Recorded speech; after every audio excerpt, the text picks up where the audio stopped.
Herkese salam. Bu mənim ilk YouTube videomdur. İlk öncə özümü sizə təqdim edim ki, mən Aytac Əlanur, Almaniyada yaşayıram və burada olan təcrübələrimi sizinlə bölüşmək istəyirəm. Bugünkü mövzumuz isə Almaniyada hamiləlik prosesidir. Mən özüm 35-ci həftə artıq hamiləyəm və istəyərdim ki, analar görürəm ki, bu barədə çoxlu suallar verir. İstəyirəm ki, bunları sizə sistemli şəkildə Almaniyada hamiləlik prosesləri necə gedir, hamiləliyin başlanğıcında Almaniyada ilk addımlar nələrdir, hamiləlik dövründə yoxlamalar, müayinələr necə olur, doğum prosesinə yaxın proseslər necə olur, sizə bunlar haqqında məlumat verəcəm. Başlayaq birinci, qeyd edim ki, siz Almaniyada əvvəlcədən bir ginekoloqunuzun olmağı çox yaxşı olardı. Nəinki hamilə qaldıqdan sonra ginekoloq axtarmalısınız. Nəyə görə? Çünki bəziləriniz yəqin ki bilir, Almaniyada həkim termininə düşmək çox belə uzun bir prosesdir. Məsələn, siz özünüzdən tutaq test eləyirsiniz, yoxlayırsınız, görürsünüz ki, hamiləsiz, yoxlamaq üçün bir ginekoloq axtaracaqsınız. O zaman sizi 2 ay sonraya falan verə bilərlər. Mənim çünki başıma bu gəlmişdi. Amma mən əvvəlcədən bilsəydim, bir ginekoloq seçsəydim, öz ginekoloquma gedib deyə bilərdim ki, mən test etmişəm və hamiləyəm, yoxlanmaq istəyirəm. O səni sırası belə deyək, götürərdi müayinə etmək üçün. Mənim öz şəxs təcrübəmə əsasən sizə daha çox məlumat verəcəm və bildiklərimi sizinlə bölüşəcəm. Hansı ki, ginekoloqun yanına getdim və o artıq mənim hamilə olduğumu bildirdi və sizə hamilə olduğunuzun bilindiyi gündən etibarən sizə artıq Muteppas deyən bir sənəd verilir. O bu sənəddir. Burada Muteppas yəni analıq pasportudur və sizə bunu verdikdə deyirlər ki, bu pasport sizin yanınızda adi məsələn şəxsiyyət vəsiqəniz, oturum kartınız necədirsə, həmişə yanınızda olduğu kimi, bir pasportunuz kimi, bu da sizin yanınızda olmalı. Olan bütün məlumatlar yazılır. Uşağın durumu, ananın çəkisi, uşağın çəkisi, hər bir məlumatlar, daha sonra termin günləri, yəni termin deyəndə, yəqin ki bilirsiniz nəyi nəzərdə tuturam, rezervasiya. Termin günləriniz burada qeyd olunur. Həmin terminlərə əsasən, məsələn, ayda bir dəfə məsələn yazırlar ki, tutaq, bura müayinəyə gəlirsiniz. Belə bir termin günləri burada qeyd olunur. Bu belə, bu yanınızda, yəni ona görə daşınması vacibdir ki, sizin halınız da hardasa da pisləşəndə ilk öncə sizin pasportunuzu alıb, sizin və uşağın durumu haqqında məlumatları həkim oradaca bilə bilir. Hamiləlik zamanı daha çox dərmandan istifadə etmək, bu kimi şeyləri ümumiyyətlə almanlar xoşlamır. Sizə maksimum edə biləcəkləri, vitamin yaza biləcəkləri haldır. Yəni, hansı ki, riskli bir hamiləliyiniz yoxdursa. Məsələn, mən tutaq deyirdim ki, mənim tutaq qarnımda tutaq ağrım var, mədəmdə ağrım var. İlk 3 ayı bildiyiniz kimi hamiləlik prosesində çox ürək bulantılar olur, yemək yeyə bilmirsiniz. Mən də 3 ay ərzində demək olar, ancaq meyvə tərəvəzlə qidalanmışdım, heç bir çörək, ət məhsulu yeyə bilmirdim. Bunu deyirdim, onlar deyirdi ki, bu normal bir haldır. Amma mən hansı ki dedim ki, bəlkə vitamin qəbulluyum. Onlar mənə Femibion vitaminini məsləhət gördülər. Hansı ki, fol turşusu və digər vitaminlər də içməyi tövsiyə edə bilərlər. Mən hal-hazırda Femibion 2 vitaminini içirəm. Amma hamiləliyin ilk həftəsində isə Femibion 1-i içirsiniz. Femibion 1 yəni 12 həftəliyə qədər o vitaminlər bir tabletka olur, günə bir dəfə içirsiniz. Amma bu vitamində isə, bu arada Almaniyada vitaminlər adi mağazalarda belə satılır. Yəni, illa ki bir aptekə getməyə ehtiyac yoxdur. Bu artıq 2-də isə 2 dənə günə 2 tabletka içirik. Bunun biri isə omega 3-dür. Bu da çox faydalıdır uşaq üçün və tərkibində çoxlu fayda vitamin kompleksi vardır. Ümid edirəm ki, nəfəsim belə təngiməyini nəzərə alarsınız. Çünki axır ayımdır deyə artıq danışanda biraz çətinlik çəkirəm. İkinci isə keçək hamiləlik dövründə müayinələr və yoxlamalar. Bu necə baş verir? Ümumilikdə Almaniyada siz hamiləlik prosesiniz zamanı sizi tez-tez uzuya salmırlar. Bu normalda 3 dəfə baş verir və siz əgər ekstra istəyirsinizsə, hər dəfə gedəndə, yəni onsuz da hamiləlikdə ayda bir dəfə sizə gün təyin olunur. Siz bir dəfə gedirsiniz, müayinə olunursunuz. Amma bu ümumilikdə hamiləlik prosesində cəmi 3 dəfə icazəsi var. Ekstra əgər istəyirsinizsə, bunun üçün əlavə ödəniş edirsiniz. Bu da 45-43 evro belə bir qiymətdir. Mən həkimim hər demək olar ki, getdiyim müayinələr zamanı hər zaman az da olsa, bir 2 dəqiqəlik də olsa UZI ilə müayinə edirdi. Bu əslində mənim üçün çox yaxşıdır və bunun üçün ödəniş almırdı.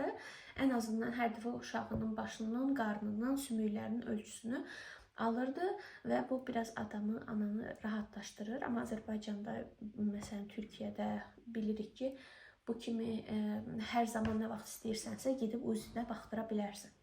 Almanlar isə bunun ananın və uşağın özünə ziyan olduğuna görə az etməyə çalışırlar. Uşağın cinsiyyətinin öyrənilməsindən məsələn deyə bilərəm. Uşağın cinsiyyətinin öyrənilməsi mən burada 5-ci ayında bildim.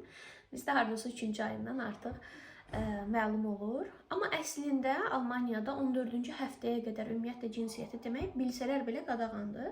Bunu demirlər və biz cinsiyyətini 5-ci ayda öyrənmişdik və məndə inşallah oğlan uşağı dünyaya gələcək. Adı da Teo olacaq. Elə fikirləşirik elə ki Teo da ağlımızda. Daha sonra müayinələrdən biri də məsələn şəkər testidir. Şəkər testi sizdən alınır. Bunun üçün sizə xüsusi bir gündə deyilir ki, filan günü məsələn gələrkən siz ac qarnına gəlin və yaxud da elə bir gün olur ki, o müayinə zamanı sizə qeyd edirlər tutar pasportunuza ki, siz səhər yeməyi yeyib gəlməlisiniz. Məsələn, məndə yazılmışdı. Terminin vaxtı, ayın tarixi, saatı yazılır və qarşısında früştiken yazılmışdı. Yəni, səhər yeməyi yeyib gəlməlisiniz. Bu kimi müayinələrdə sizə öncədən xəbərdar edirlər. Daha sonra qeyd edim ki, burada bir mamaça, türklər demiş, ebe xidməti var.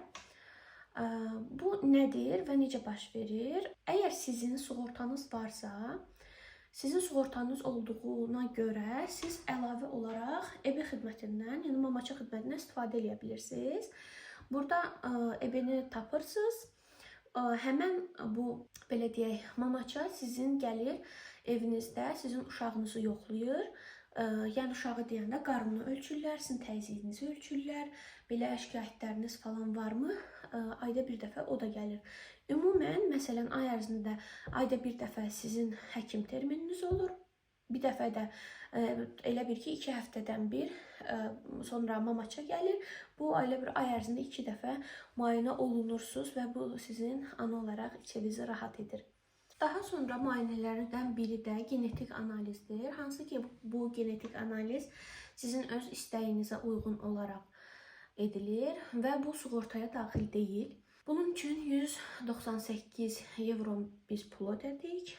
Bir neçə vaxtdan sonra isə artıq cavabları sizə zəng eləyib bildirilir. Bizdə açığı bildirilmədiyinə görə mən özüm zəng elədim və onlar dedilər ki, sizdə heç bir problem olmadığına görə biz yığmadıq. Problem olduğu təqdirdə sizinlə əlaqə saxlayırıq. Problem də olduqda nə edirlər? Yəni tutaq uşağın çox ciddi bir genetik xəstə daşıyıcısıdırsa, sizə əvvəlcədən bildirilir və sizin bu uşağı dünyaya gətirib gətirməyəcəyiniz barədə istəyiniz soruşulur. Belə. Daha sonra isə doğuma hazırlıq və son aylar haqqında istəyirəm danışım. Bu son aylar prosesində Almaniyada səhv etmirəmsə adı STC olmalıdır. Müayinəsi aparılır. Bu müayinə nədir? Yəni uşağın ürəyinin kardioqramması çıxarılır. Bir hardasa qarnınıza belə bağlanır və 20 dəqiqə uşağın ürək döyüntüləri izlənilir. Artıq mən 35-ci həftədəyəm, amma 34-cü həftədə olanda artıq məni bir hansı xəstəxanada doğum edəcəyəmsə, həmən xəstəxanaya göndəriş yazırlar və bu xəstəxanada gedib müayinə olmağınızı tələb edirlər. Yəni, burada proses başqa cürdür. Məsələn, əgər ginekoloqum mənim hamiləlik prosesimə qədər ki, işlərimi görür. Amma mənim doğuşumun xəstəxanasında olan tutaq doğuş sancım gəlirsə və mən harda hansı xəstəxanaya gedib doğuş edəcəmsə, o müəyyənləşdirilir və kimin sənin belə deyək, doğuşunu gerçəkləşdirir, o məlum olmur. Belə deyək, kimin semeninə gedib düşürsünüzsə, vaxtına düşürsünüzsə kimin, o edir. Amma mən belə deyim, doğuşdan niyəsə çox təəssüf ki, belə qorxduğuma görə artıq kəsir istədim. Dedim ki, mən qorxuram, amma maksimum əslində Almaniyada sizi keysəriyyə əməliyyatına salmamağa çalışırlar. İstəyirlər ki, daha təbii yolla özünüzə və uşağa xeyir olsun deyə keysəriyyə yolundan imtina etməyinizi üçün çalışırlar. Yenə də bu sizin öz seçiminiz olduğuna görə elə də ciddi problem yaşamadım. Dedim, mən keysəriyyə əməliyyatı olmaq istəyirəm. Dedilər, niyə axı? Sadəcə dedim ki, qorxuram belə. Amma yenə də öz şəxsi seçimimiz olduğuna görə buna normal yanaşılır. Və xəstəxanadan getdiyimdə müayinə olundum. Yenidən məni STC belə deyim, testi üçün, müayinəsi üçün qarnıma o həmin bilmirəm nədirsə onu bağlayırlar və 20 dəqiqəyə qədər yenə uşağın ürək döyüntüləri izlənildi. Daha sonra sizi artıq bir anestezioloqa da yönəldirlər. Anestezioloqda müəyyən bir blank var, o blankı verirlər. Siz öz xəstəlikləriniz, nə bilim problemləriniz, hər şey haqqında nə olubsa, o haqqında ora məlumat qeyd edirsiniz. Daha sonra anestezioloq sizinlə danışır, bunlar müzakirə aparılır və məsələn, mən də 39-cu həftəmdə keysəriyyə əməliyyatı üçün qeyd olundum. Normalda da məsələn, aprelin 5-i doğuşum, normal doğuş vaxtım idi. Amma hardasa bir həftə öncəyə qədər gətirirlər bu prosesi. Son bir ayıma qədər ki, proseslər nələr olacaqsa, bunları sonradan çatdıraram. Amma bildiyimə görə, məsələn, çox adama maraqlı olur ki, doğuş zamanı və yaxud da keysəriyyə zamanı həyat yoldaşı yanında olmalıdırmı? Bəli, onlar sizin həyat yoldaşınızı da yanınıza almaqla özləri deyirlər, bu icazə var. Məsələn, bir rəfiqəmin uşağının dünyaya gələndə yoldaşı yanındaydı. O çifti kəsərkən həyat yoldaşı kəsmişdi. Ona verirlər ki, siz edə bilərsiniz.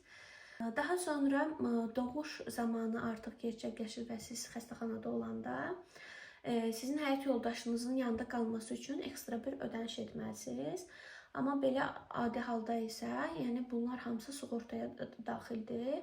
Dövlət özü qarşılayır və heç bir pulunuz buna görə çıxmır. Yoldaşınızın yenə də qeyd edim ki, yanınızda əgər o gecəni qalmaq istəyirsə, xəstəxanaya səhv etmirəmsə bu dəyişir qiymətlər. Yəni, onun üçün ekstra bir ödəniş etməyə yoldaşınızın lazımdır. Hələ ki, mənim hamiləlik proseslərimdən keçdiklərimi sizinlə bölüşdüm. Proseslər necə olur? Bundan sonraki YouTube videolarımı da izləməyinizi istəyərəm. Artıq doğuş zamanı, məsələn, çanta hazırlığı və yaxud da doğuş zamanı necə keçir, orada xəstəxana şəraiti necədir? Ümumilikdə Almaniyada yaşam, mənim burada olan yaşamım və bildiklərimi sizinlə bölüşməkdən çox şad olaram. Ona görə məni izləməyi, kanalıma abunə olmağı və rəy yazmağı unutmayın.